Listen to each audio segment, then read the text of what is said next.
Let me thank you for attending this meeting at very short notice.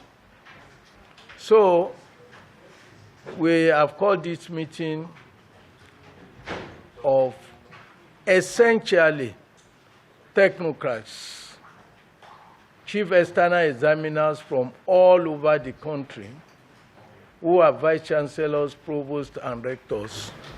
And we have invited 2, 3, or 4 persons from the civil society.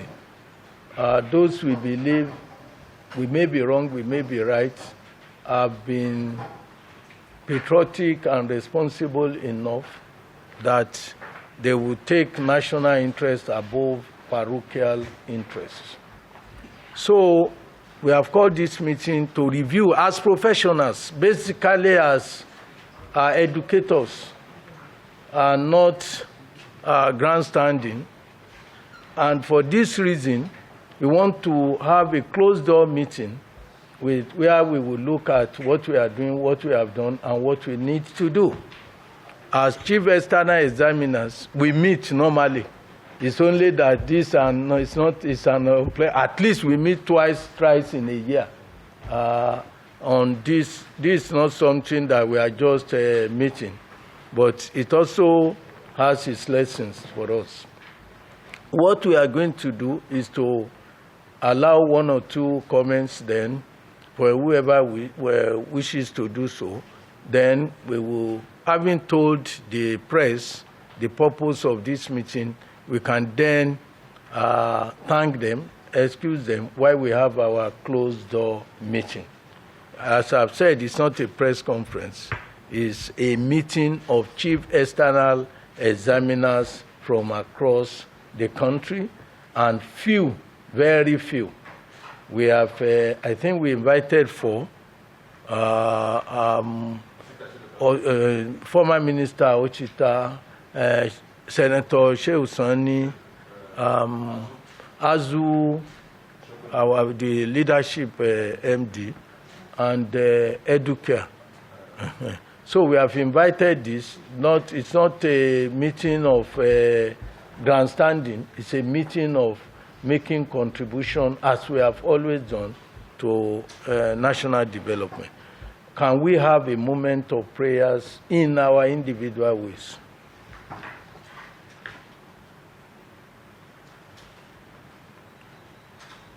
This is a meeting of those of us who are in charge of administering the examination. And I welcome you all once again.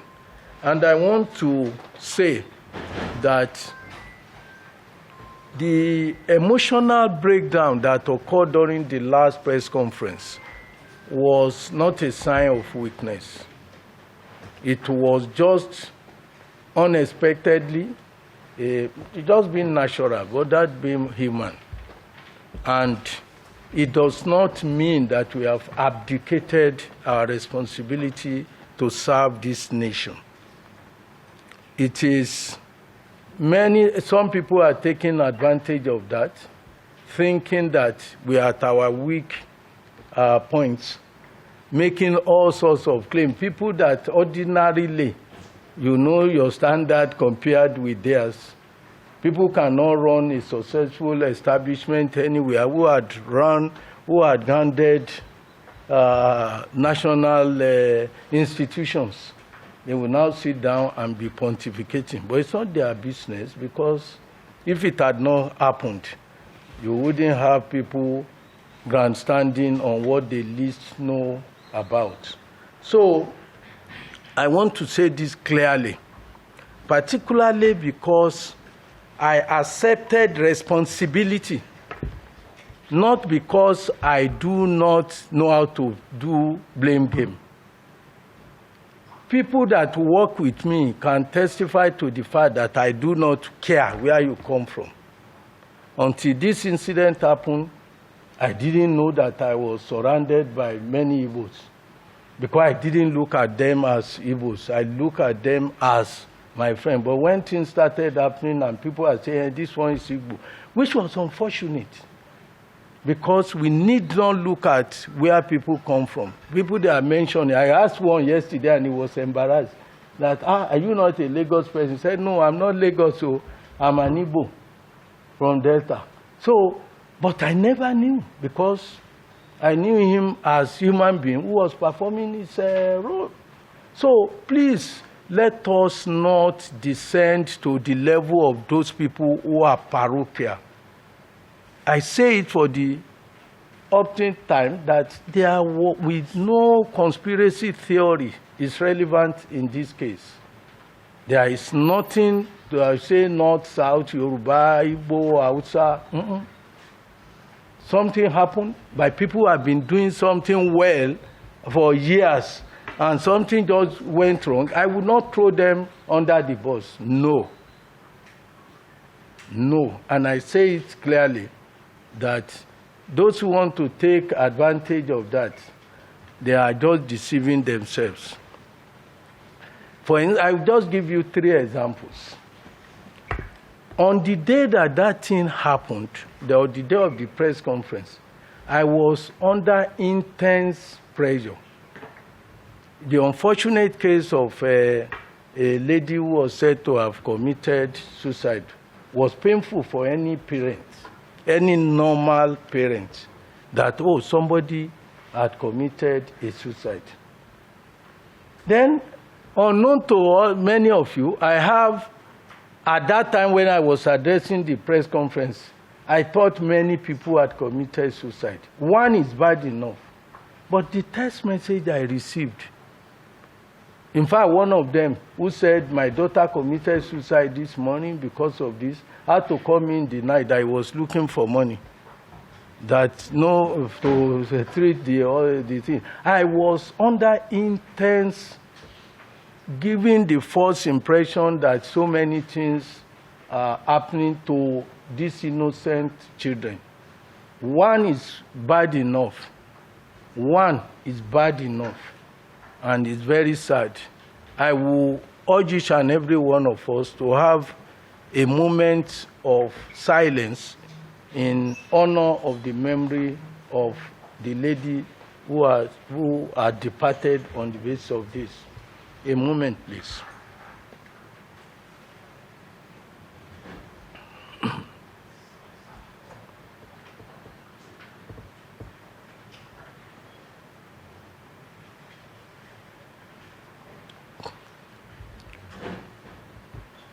May our gentle soul rest in perfect peace.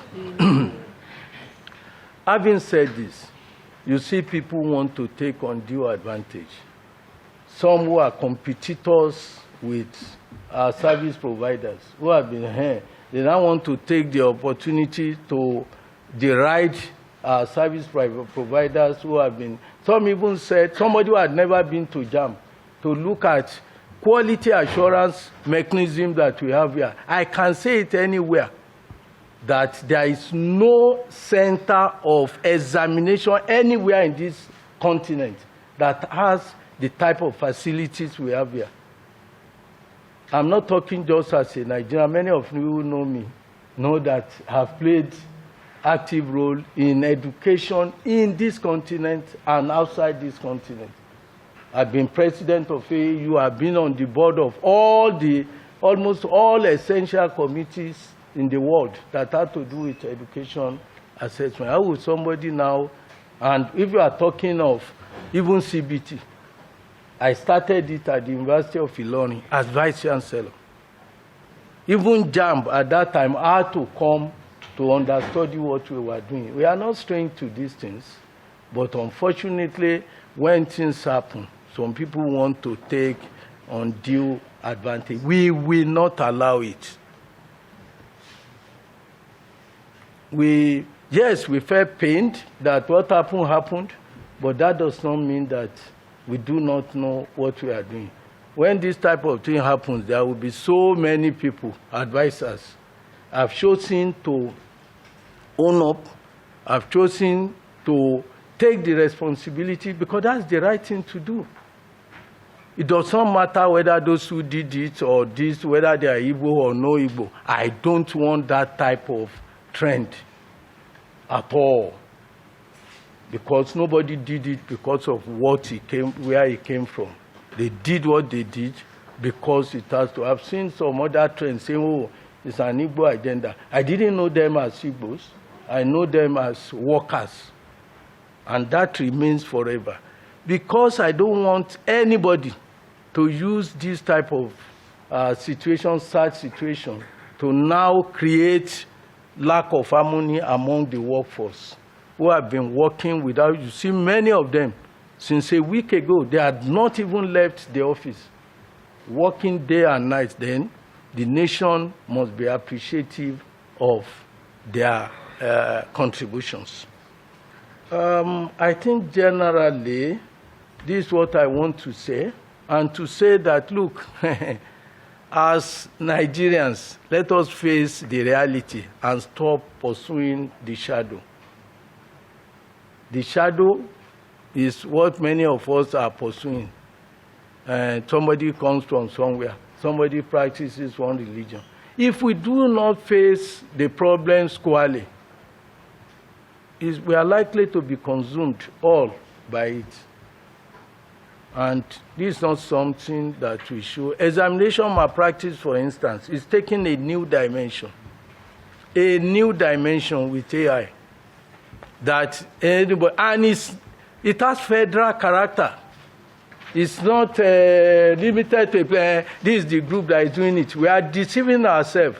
It has federal character across the country. What our experience has shown. Let us all face this menace and tackle it, rather than trading blames and spending our time on things that are more diversionary than what we should focus on. So I want to thank you and welcome one or two comments. Let me introduce the chairman. I don't know where you come from. I don't know where you come from. Professor Tenebe, we have been together. I think you are from Kaduna. Yeah, I'm from Plateau. So because as normal person, normal academic, on the campus, who cares where somebody comes from? That's your personal thing. So, but unfortunately, so let's do some introduction. The chairman of CEE will do introduction, pass the microphone around, and make some comments, one or two, then we can allow the press to go. This situation and the condition that we have just experienced in JAMB can happen anywhere in the world. And when you are dealing with technologies, you don't work and expect that you will not get any pinch anywhere. Even if you go into history, those who built the Titanic boasted that it will never happen, but you know what happened. So when we are dealing with technologies, we can expect accidents anytime, but our ability to overcome the situation is what makes it different. So we are here already. You all know that as members of CEE, we meet almost every day online, and we always advise ourselves and make useful comments to ensure that we move forward. So even during this situation, everybody on the platform, we have shown our support and solidarity to our colleague because we know his value, and we know that he has shown exemplary leadership by owning up, even though it wasn't his fault or anybody's fault. And I want to use this opportunity once more to encourage all of us to come together to ensure that this country moves forward. Nigeria is a very important country, not only in Africa, but to the whole world. And God has blessed us with human resources, natural resources. All we need to do is to make sure we come together and manage it well. And I am sure that all of you, if not all of you, 99.99% of you present here, we agree that we know the value of our registrar, and we know that he's equal to the task, and we trust his ability, and we trust the ability of everybody present here. So, like he has mentioned earlier, we are academics, and we don't take our actions based on comments that are coming from people who are not versatile with what we do. But as academics, we must show good leadership. As academics, we must show the right way. And whenever there is a challenge, it is our duty to ensure that we provide solutions. So, ladies and gentlemen, I want to thank you once more for responding to the short notice of this meeting. And I wish that all of us will make sincere contributions that we provide not only solutions to the present challenge, but even for unforeseen challenges that will come in the future. So thank you very much, and I wish us a very good deliberation in this meeting. Thank you. The pains the registrar went through to make sure that the examination conducted are standard and comparable anywhere in the world. It is natural when we are dealing with technology for this kind of things to happen. And I'm sure he is up to the task, and this problem will be adequately mitigated, and the progress will be made. Like he mentioned, sometimes people just want a little problem and capitalize on it to disintegrate the group, to discredit an organization such as JAMB, which has built a very reputable, strong, integral reputation. And I believe that this little problem should not in any way deter the registrar from what he is up to, from what he has been doing, from what he is there to do. Thank you very much.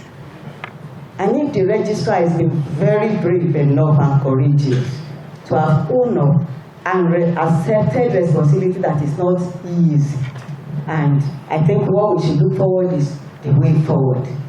And promptly, as usual of him, the challenge has been taken care of. And I just seize this opportunity to commend this effort. Thank you all for listening. I want to thank you all, and I want to particularly taking it from where the last speaker stopped.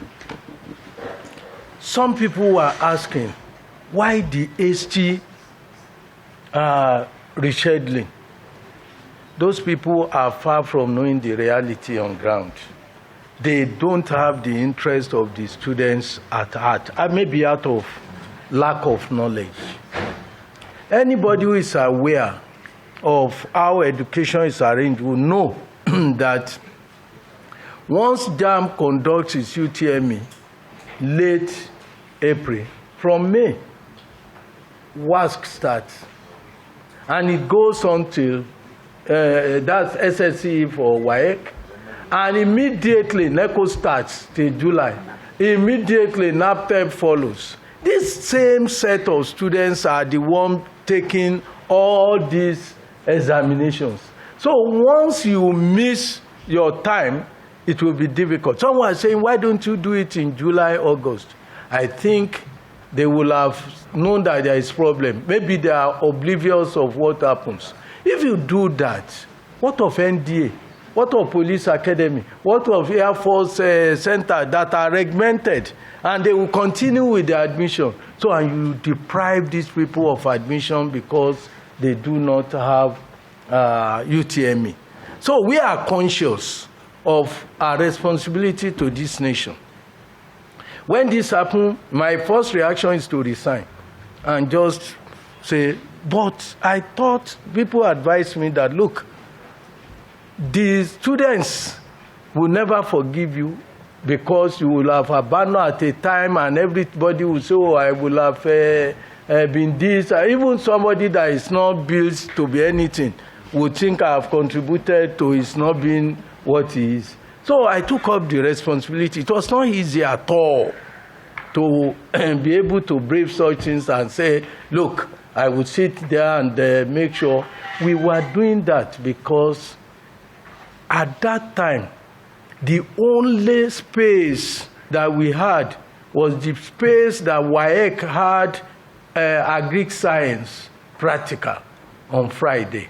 And we felt that we can move in and then be able we can't get that type of space until 2 months, and you will have permanently deprived these students of their chance in life.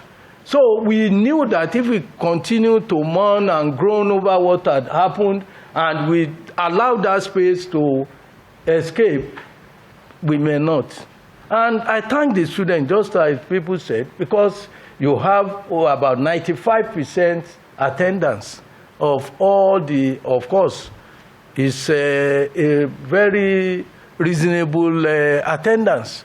And we had also taken decision immediately that all those who miss that examination for whatever reason, the 5-point-something% or 6% that miss the examination, we will, during mop-up, you know, we normally do annual mop-up throughout the country for those for one reason or the other. So we will package them with the mop-up. And it is for that reason we have also decided that even those who missed the earlier initial exam, who are absent, we will extend this opportunity to them to also receive. So that it is not that we are doing something that is, no. In the university you have make-up examination when students are sick and they have one reason or the other. It's only we don't allow the abuse of it. So we will allow all the candidates who had one reason or the other not to be present in this and the previous main exam. We will allow that, and that will be done. Secondly, I must thank WAEC sincerely, Teachers Registration Council of Nigeria, NECO, ABU, and others who rallied around to make it possible. You know, like I said, WAEC had agric science. We quickly had to move in, see how we can reschedule in a way that's what minimized the issue of clash, because we had to work together immediately throughout the night. The HNO of WAEC was with me. And that is very, very important. The same thing with Teachers Registration Council of Nigeria. You know, they had their professional exam in the East. It was postponed. ABU had this distance learning examination. All of them, as you call on them, they were even there before me to say, look, we are ready. There was Beche for NECO.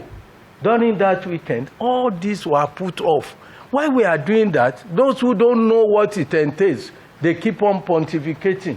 Why will you know? Why HT reschedule? They are using all types of language that they are not, they don't even know the meaning of some of the languages they are using.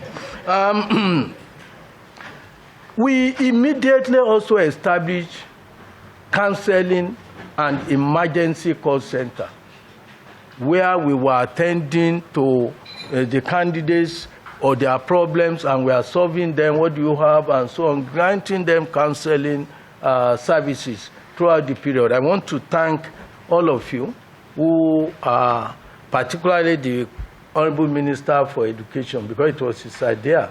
He was the one who called me on that morning that counseling is very important, because we were at that point even confused. We were relying only on our ticketing. And he said, oh, ticketing is not enough. And fortunately, just 2 years ago, we procured the equipment for tests to voice to test. That we have the first. Those of you who are here last week, you'll see the type of very, very dynamic system we have, a service center. We just acquired that, not even knowing that this type of thing will happen. So we thank all these agencies, not to talk of people from all over the world, calling us, advising us, asking us, oh, why do you open your system to people? People can take undue advantage. At that time, our colleagues from all over the world did not know our peculiarities. They felt I was too open. They felt I was disclosing so many things, that there are certain things we need to educate our people. Look at this book. Manual of Critical Assessment Competencies for Tertiary Education Lectures in Nigeria. If you go to our website, you'll find it there. We paid all the authors, led by Professor Nwogu. Professor Nwogu, Boniface Nwogu, is the best psychometric. There is no dispute about it in Africa today. He's presently, I think, a commissioner in Imo State. He's our chief consultant for psychometrics. Yeah. We wrote this. Why did we write this book? And paid off all the authors. Because there is ignorance about what we do in education. People who are supposed to not to even be serving tea where education is being discussed. You see them on television pontificating about things they know little about. They know little about, spreading ignorance. Many do not know the difference between achievement test and selection test, placement test. They will just be talking about things. At times, some will even be saying, oh, it's such in America, this one. They don't know the difference. They don't know. They will model the whole thing up. Some will even say, extend the, have you ever heard of any placement test that is being extended anywhere in the world? But there are achievement tests that can be curtailed. That's the type of search where you have syllabus, you have everything like that. We decided to publish this as part of education. When people were talking about the highest scorer, the lowest scorer, and so on, we decided to sponsor this book and place it, paid all the authors off, and place it on our website that anybody could go there, download, study, know what we are doing, know the type of test method, the type of reporting. Look at Nigeria. Last year, people were talking about poor performance, and I didn't know what to say, because that was not the poor. In fact, it was the best in recent years. But because we changed the manner of reporting, you know, we do this type that we did this year, 20 to 200 to, this was the mundane one. But the one we have been doing before was the one that will not be glaring, because that is not the purpose. The purpose of our examination is placement. It is not an achievement test. It is a quiz given to qualified candidates. It's not UTME that qualifies students into university education. If a student does not score even 100 over 400, and is not able to get a place, and therefore deprived of education, the boy is not a failure, it's the parents who are the failure. Because if they had money, whether stolen or anything, they can send him to Ghana there. And he will be, because he needed just 5 credits. We are signatory to Arusha Convention, which our leaders call Addis Ababa Convention now, that stipulate what is the entry qualification across the world. And it is 5 SSC. Those who conduct anything outside it still make 5 SSC the basic qualification. And I give people example. You have 10 children and you want to travel to Lagos, and your car can only take 4. And you tell your children, I don't want to use age. I don't want to use state to determine you. I don't want to use who is your mother. I will give you a test. Anybody who passed that test, the first to pass the test will go with me. And everybody say yes. Say, who is the president of so-so country? Write it down. The first to write it down. The first to write it down, then happen. One may score 9.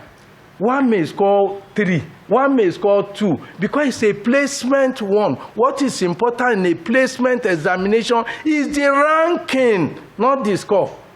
Number 1 should not be number 2 and vice versa. It's the ranking that is important. So, but in Nigeria now, because people always, and they talk of highest scorer, the person who had the highest scorer, we had an example in Ilorin. About 3-4 years ago, Ilorin were not taking anybody for medicine who scored less than 250 in UTME. And this boy, I think a boy, yes, a girl. This girl scored 240. So Unilorin said, no, you are off. You are out of the consideration. And the girls changed to physiology in order to be able to do their post-UTME. At the end of the post-UTME, and you know they will add school SAT, post-UTME with UTME. You know our UTME is just 50%. The others that they will add, this lady topped the class. That is the total accumulation. Then she became the first, even in medicine. So they say you cannot read, and the guy protested to us that look, in the exam conducted by JAMB, I wasn't the best. But when you now have the accumulation, I'm the best. There is nobody in medicine that is more qualified than me. And we called the university. So look. This girl has called our attention to a lacuna in our system. Cumulatively, she's the best. She was the best, and therefore she should be taken. That was what changed the parameter of cutting people off because somebody can score 200. By the time you had the school SAT and the post-UTME, it might be on top. So when people start celebrating somebody that is the highest scorer for UTME, we don't indulge in that. When people say, send this to us, send this, that, except those who want to give scholarship, that we don't want to deprive candidates. We would consult with the candidates. If they are willing, we send their names. So I've said this to just say that, please, particularly gentlemen of the press, educate the people and let those who know little about education. Education is a profession. Let them stop talking about things they know little about, because it's very offensive that somebody that ought not to be a primary school teacher pontificating and grandstanding and telling somebody who had undergone the system what to do. It's just like a truck puller, or what do they call those, truck pusher, directing a pilot on how to fly. I don't know. But unfortunately, that's where we find ourselves. I want to thank you once again and say that we will continue with the meeting, and later we will call at the appropriate time. We will make the decision known. Thank you, the gentlemen of the press.